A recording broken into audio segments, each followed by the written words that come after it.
In today's video, I'm going to teach you how to add a radio button to a document on DocuSign. This process is simple and can be completed in just a few minutes. Whether you're new to DocuSign or looking to enhance your skills, this guide will ensure you navigate through adding radio buttons smoothly. Let's begin by heading over to the DocuSign website. Once there, you'll need to log into your DocuSign account. If you're not signed in, click on the Login button, usually located at the top right corner of the home page. Make sure to enter your credentials securely and proceed to log in. This is a crucial step as you need access to your account to make any modifications or add new elements to your documents. After successfully logging in, you'll land on the DocuSign home page. From here, you want to find and select a template or a document that you wish to edit. Templates are pre-formatted documents that can save you time, especially if you regularly use similar documents.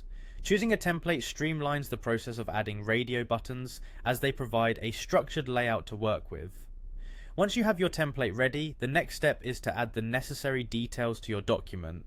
This might include filling in recipient information or setting up specific fields that need to be completed by the signer. Ensuring all details are accurately filled is essential as it avoids any confusions or errors later on. With your template and details in place, you're now ready to jump to the next step by pressing the Next button. This will take you to the section where you can add fields to your document. It's important to be thorough here because this is the step where you'll add interactive fields like radio buttons, which allows for more engaging documents that require specific responses from the recipient. Now move your attention to the options for adding fields to your document, and specifically look for the radio button option. Radio buttons are perfect for instances where you want the signer to choose from a predefined set of options, and only one option should be selected. Click on the radio button option and place it in the desired location on your document. It's important to think carefully about where to position the radio buttons, as you want to ensure they are clearly visible and logically placed within the context of the document.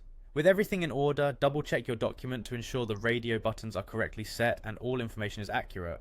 This is a vital step to prevent any sign-off issues later. And there you have it. You've successfully added a radio button to a document on DocuSign. Following these steps will help you create interactive and user-friendly documents suited to your needs. Thank you for joining me today, and I hope you found this guide helpful in enhancing your DocuSign skills.